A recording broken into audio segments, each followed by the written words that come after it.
జై జై బీజేపీ జిందాబాద్ బీజేపీ జిందాబాద్ వందే మాతరం వందే మాతరం నరేంద్ర మోడీ గారి నాయకత్వం నరేంద్ర మోడీ గారి నాయకత్వం. నమస్కారం. మొన్న తెలంగాణ రాష్ట్ర ప్రభుత్వం కాంగ్రెస్ ప్రభుత్వం ప్రవేశపెట్టిన బడ్జెట్లో జనగామకు పెద్ద కుండు సున్నా గాడిద గుడ్డిచ్చిరని చెప్పి జనగామ మేధావి వర్గం అంతా చెప్తా ఉంది, ప్రజలంతా చెప్తా ఉన్నారు. ఎలక్షన్లకు వచ్చినప్పుడు పెద్ద పెద్ద మాటలు మాట్లాడిరు.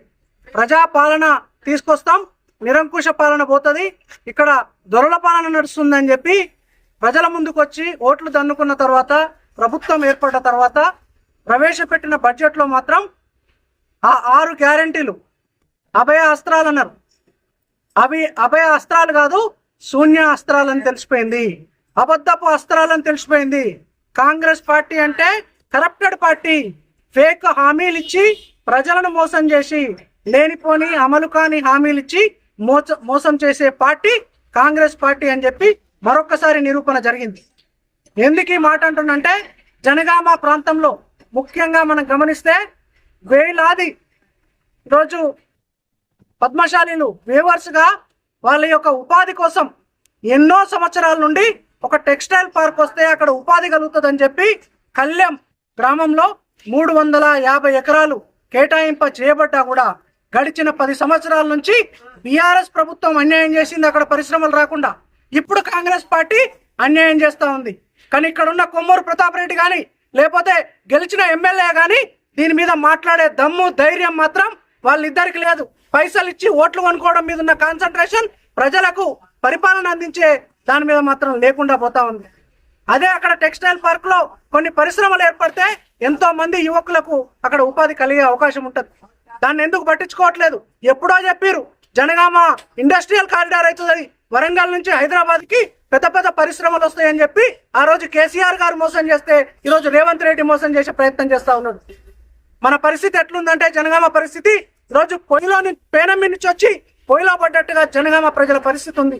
ఒక్క నాయకుడు కూడా జనగామ ప్రజల పక్షాన మాట్లాడడానికి, జనగామ జిల్లా సమస్యలు మాట్లాడడానికి ముందుకు రావట్లేదు.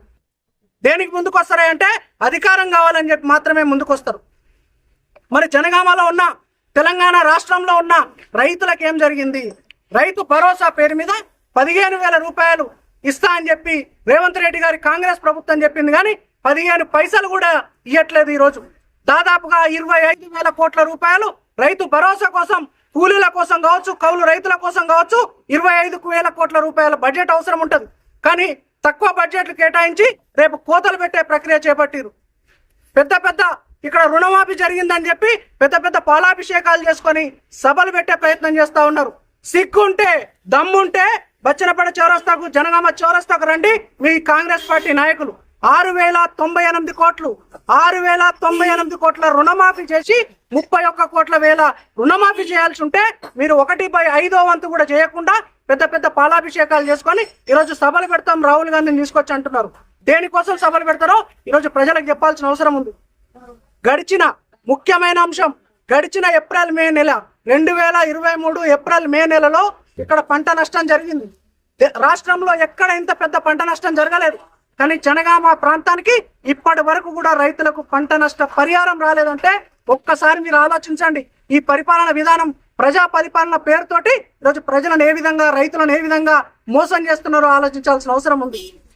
రైతులకు 500 రూపాయలు బోనస్ ఇస్తా అన్నారు ప్రతి క్వింటాకి.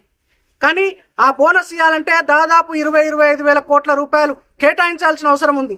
అంటే దాదాపుగా రైతుల కోసం తెలంగాణ బడ్జెట్లో 1,00,000 కోట్లు పెట్టాలి. మీరు పెట్టింది ఎంత అంటే 49,000 కోట్ల రూపాయలు. కానీ అది కూడా మీరు అమలు చేయలేకపోతారు. ఆ 49,000 కోట్లు కూడా మీకు ఆదాయం రాబడులు లేవు అక్కడ. అదే విధంగా మనం ఇక్కడ మెడికల్ కాలేజ్ అని చెప్పి కేసీఆర్ గారు గొప్పగా మేము మొత్తం రాష్ట్రంలో అన్ని జిల్లాల్లో మెడికల్ కాలేజ్ పెడతామని చెప్పి పెట్టిండు. కానీ అది అంతంత మాత్రమే మెడికల్ కాలేజ్ అక్కడ నిర్మాణం జరుగుతూ ఉంది. దానికి అనుబంధంగా నర్సరీ కాలేజ్ కావాలి, దానికి అనుబంధంగా హాస్టల్స్ రావాలి, రెసిడెన్షియల్స్ ఉండడానికి ఉండాలి అక్కడ ఫెసిలిటీస్. ఇవన్నిటి కోసం దాదాపుగా 500-600 కోట్లు కావాల్సి వస్తుంది. కానీ ఒక్క రూపాయి కూడా ఈ బడ్జెట్ లో కేటాయించకపోవడం జనగామకు కాంగ్రెస్ పార్టీ ఒక వివక్ష చూపించడం కాదు, ఈరోజు కక్ష పట్టిందని చెప్పక తప్పదు. కాబట్టి జనగామ ప్రజలు, జనగామ జిల్లా ప్రజలు ఒక్కసారి ఆలోచించాల్సిన అవసరం ఉంది. అదే విధంగా మన బచ్చనపేట మండలం ఇంత పెద్ద మండలం, ఈ నియోజకవర్గంలోనే పెద్ద మండలం, కానీ ఇక్కడ కనీసం మరుగుదొడ్ల నిర్మాణం లేదు. అంగడి ఆదివారం రోజు జరుగుతుంది. మేము ఎలక్షన్లు అప్పుడు కూడా చెప్పినాం, ప్రశ్నించినాం. మేము గెలిస్తే, మేము భారతీయ జనతా పార్టీ గెలిస్తే ఇట్లాంటి సమస్యలు ఎన్నో తీరుతాయని చెప్పినాం. కానీ గెలిచిన పల్లా రాజేశ్వర్ రెడ్డి ఏడ వండుకుంటూ తెలియదు, ఓడిపోయిన కొమ్మూరు ప్రతాప్ రెడ్డి మాత్రం వాళ్ళ నాయకులకు కొమ్ముగాస్తుంది తప్ప ఇక్కడ ప్రజల కోసం ఏమి చేయలేకపోతా ఉన్నాడు. బాత్రూమ్లు కట్టనాడు పెద్ద పెద్ద మాటలు మాట్లాడితే ఇక మీరు ఏం చేస్తున్నట్టు?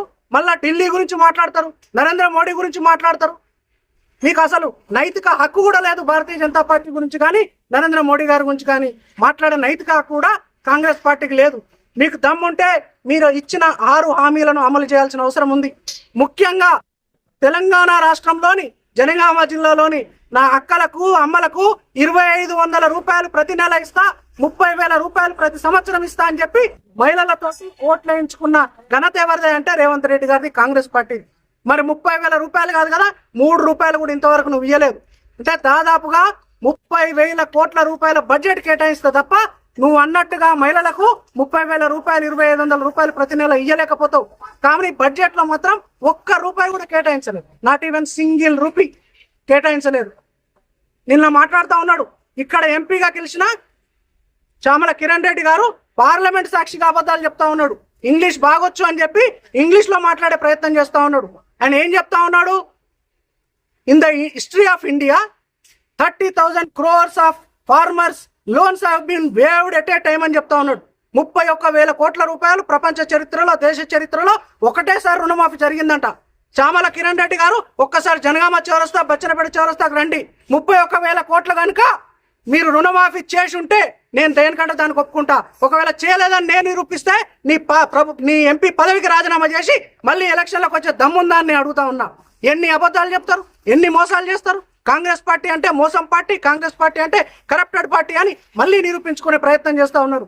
కాబట్టి మొత్తంగా తెలంగాణ రాష్ట్రం కాంగ్రెస్ పార్టీ, కాంగ్రెస్ ప్రభుత్వం ప్రవేశపెట్టిన బడ్జెట్లో జనగామ జిల్లాకు, జనగామ ప్రాంతానికి తీరని లోటు జరిగింది, అన్యాయం జరిగింది.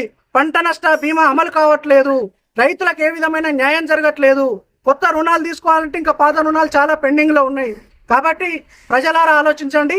రాబోయే స్థానిక ఎన్నికల్లో ఈ తప్పుడు ప్రచారాలు చేసి, అమలు కాను హామీలు ఇచ్చి, ఈ అబద్ధపు హామీల పునాదుల మీద నిర్మాణమైన కాంగ్రెస్ పార్టీని ఎట్లయితే బీఆర్ఎస్ పార్టీని బొందబెట్టినామో రాబోయే రోజుల్లో కాంగ్రెస్ పార్టీని బొందబెట్టాల్సిన అవసరం చైతన్యవంతమైన జనగామ గడ్డకు, చైతన్యవంతమైన తెలంగాణ ప్రజలకు ఉందని చెప్పి అందరినీ కోరుకుంటూ ఈ బడ్జెట్ లో జరిగిన అన్యాయాన్ని సవరించి వెంటనే జనగామకు న్యాయం చేయాలి. ప్రత్యేకంగా దేవాదుల ప్రాజెక్టు ఉంది, దేవాదుల ప్రాజెక్టులో కేటాయించింది అంటే 20,000 కోట్లంట. 20 కోట్లంట.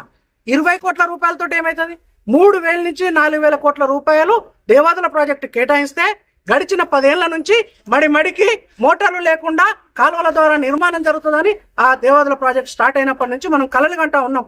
ఈ రోజు లింగాల గణపురం చూసినా, నెల్లూరులో చూసినా ఎన్నో మండలాలు దేవాదుల ప్రాజెక్ట్ వస్తే బోర్లు కూడా అవసరం లేదు, ఖర్చు తగ్గుతుందని చెప్పి రైతులు వెయిట్ చేస్తున్నారు. కానీ ఈ ప్రభుత్వాలు మాత్రం కనుచూపు మేరకు మా రైతులకు సాయం చేసే ప్రక్రియ చేపట్టట్లేదు. మొత్తానికి మోసం చేసిందని చెప్పక తప్పదు. భారత్ మాతాకి జై. తెలంగాణ రాష్ట్రానికి కేంద్ర ప్రభుత్వం ఎలాంటి నిధులు ఇవ్వలేదు, గుండు సున్నా అని చెప్పి ప్రజలు అనుకుంటున్నారు, నాయకులు కూడా చెప్తున్నారు. దానిపై మీరు ఏమంటున్నారు? ఇప్పుడు నిజం నిద్రలేసే లోపు అబద్ధం గడప గడపకు పోయి అందరికీ ప్రచారం చేస్తుందంట. అట్లుంటుంది కాంగ్రెస్ పార్టీ వాళ్ళది. ఇంతకుముందు బీఆర్ఎస్ పార్టీ కూడా అట్లే ఉండేది. ఒకటే అంశం చెప్తానా, దమ్ముంటే రేవంత్ రెడ్డిని బట్టి విక్రమార్క గారు ప్రవేశపెట్టిన తెలంగాణ బడ్జెట్ ఓపెన్ చేయమనండి. తెలంగాణ బడ్జెట్లో మొత్తం రాబడిలో చూపించిన ఫస్ట్ అంశం కేంద్రం యొక్క ట్యాక్సెస్లో రాష్ట్రానికి వాటా ఇచ్చింది 26,000 కోట్ల రూపాయలు. కేంద్రానికి వచ్చిన ట్యాక్సెస్లో రాష్ట్రానికి వాటా ఇచ్చింది 26,000 కోట్ల రూపాయలు. అదేవిధంగా కేంద్రం నుంచి గ్రాంట్స్ రూపంలో 21,000 కోట్ల రూపాయలు, అంటే దాదాపుగా 48,000 కోట్ల రూపాయలు బట్టి విక్రమార్క గారు ప్రవేశపెట్టిన రాష్ట్ర బడ్జెట్ పేపర్లో 1వ నెంబర్ కింద 4వ నెంబర్ కింద ఉంటుంది. చదువు రాకపోతే ఇంకోటితో చదివించుకోండి, చదువు వస్తే ఈ నాటకాలు ఆపి ఆ పట్టిక మొత్తం మంచిగా చదువుకోండి. బడ్జెట్ మీరు ప్రవేశపెట్టిన బడ్జెట్ మంచిగా చదువుకోండి. అదొక్కటే కాదు, రోజు 23 లక్షల కోట్ల రూపాయలు కేంద్ర ప్రభుత్వం 48 లక్షల కోట్ల రూపాయల ప్రవేశపెట్టిన బడ్జెట్లో 23 లక్షల రూపాయలు రాష్ట్రాలకు డైరెక్ట్గా ఇస్తూ ఉంది. ఎట్లయితే తెలంగాణ బడ్జెట్లో పెట్టిరో అన్ని రాష్ట్రాలు కూడా పెట్టుకుంటాయి. అది కాకుండా 25 లక్షల కోట్ల రూపాయలను ఎట్లు ఇస్తుంది అంటే కేంద్ర ప్రభుత్వం ద్వారానే ఇక్కడ ఉపాధి హామీ పథకం నడుస్తుందా నడుస్తలేదా కాంగ్రెస్ పార్టీ నాయకులు సమాధానం చెప్పాలి. వీళ్ళు పైసలు ఇస్తారా, కేంద్రం పైసలు ఇస్తూ ఉందా? ఆవాస్ యోజన కింద 3 కోట్ల ఇళ్ళు కడతా ఉన్నాం కేంద్ర ప్రభుత్వం. ఆ ఇళ్లలో ఇందిరం ఇళ్లలో ఉన్నాయి మా పైసలా కాదా అని చెప్పి ఈరోజు సమాధానం చెప్పాల్సిన అవసరం ఉంది. బట్టి విక్రమార్క గారు ప్రవేశపెట్టిన బడ్జెట్లో పంట నష్ట పరిహారాన్ని మేము అమలు చేస్తాం, బీమాను అమలు చేస్తామని చెప్పిండు. ఆ బీమా ఎక్కడి నుంచి అమలు చేస్తారట? కేంద్ర ప్రభుత్వం ఇచ్చే ఫసల్ బీమా యోజన నుంచి మాత్రమే అమలు చేస్తామని వాళ్ళ బడ్జెట్లోనే చెప్పిండు. అదేవిధంగా ఆయుష్మాన్ భారత్ కార్డు ఉంది. ఆయుష్మాన్ భారత్ కార్డు 10 లక్షలు ఇస్తా ఉన్నావు. ఎక్కడి నుంచి ఇస్తున్నావు? వాళ్ళ ఆరోగ్యశ్రీలో ఉన్న 10 లక్షలు కేంద్ర ప్రభుత్వం ఇచ్చే ఆయుష్మాన్ భారత్ ద్వారానే వస్తూనే ఉన్నాయి. అదేవిధంగా మీకు ట్రైనింగ్ స్కిల్ డెవలప్మెంట్ ప్రోగ్రాంలో కానీ లేకపోతే హాస్పిటళ్ళల్లో కానీ రోడ్ల నిర్మాణంలో కానీ ఎన్హెచ్ఏ ప్రాజెక్టుల ద్వారా 1,00,00,000 కోట్లు ఇచ్చినాము. ఇప్పటివరకు 1,00,000 కోట్ల రూపాయల ద్వారా నిర్మాణం జరిగింది. ఈరోజు జనగాం నుంచి సిద్దిపేటకి వెళ్ళే దుద్దెడ వరకు వెళ్ళే ప్రాజెక్టు మేము తీసుకొచ్చిన ప్రాజెక్టు 480 కోట్ల నుంచి. అట్లే హైదరాబాద్ నుంచి ఇప్పుడు బెంగళూరు 6 లైన్ ప్రాజెక్టు మేము తీసుకురాబోతున్న ప్రాజెక్టు. ఈ విధంగా చెప్పుకుంటూ పోతే స్మార్ట్ సిటీ నిధులు కావచ్చు, లేకపోతే గుళ్ళ నిర్మాణం కోసం ఇస్తున్న నిధులు కావచ్చు, వేలాది కోట్ల రూపాయలు ఈరోజు కేంద్ర ప్రభుత్వం ద్వారానే జరుగుతూ ఉన్నాయి. అంతెందుకు మీ సర్పంచులను అడగండి, ఎన్ని లక్షల రూపాయలు ప్రతి గ్రామానికి ఇన్ని రోజులు కేంద్ర ప్రభుత్వం డైరెక్ట్గా డివల్యూషన్ ఆఫ్ ట్యాక్సెస్ కింద ఎన్ని డబ్బులు ఇచ్చిందో అడగండి, రాష్ట్ర ప్రభుత్వం ఎన్ని డబ్బులు ఇచ్చిందో అడగండి. కాబట్టి అబద్ధాలు చెప్తే ప్రజలు నమ్ముతారని చెప్పి ఏది పడితే అది చెప్తే అబద్ధాలు. బీఆర్ఎస్ పార్టీకి ఏ గతి అయితే పట్టిందో అదే గతి కాంగ్రెస్ పార్టీకి పడుతుంది. నిజాలు ప్రజలందరికీ తెలుసు, నిజాలు అందరూ చూస్తూ ఉన్నారు. ఈరోజు నరేంద్ర మోడీ గారు ఇచ్చే 2,000 రూపాయలే పీఎం కిసాన్ యోజన పైసలు టైమ్లీ పడుతున్నాయి మోడీ గారి పైసలు అని చెప్పి ప్రజలే చెప్తా ఉన్నారు. కాబట్టి వాళ్ళు కాంగ్రెస్ పార్టీ చెప్పేవన్నీ అబద్ధాలు, చేసేటువంటివన్నీ కరప్షన్ చేస్తుందని చెప్పి ఈ విధంగా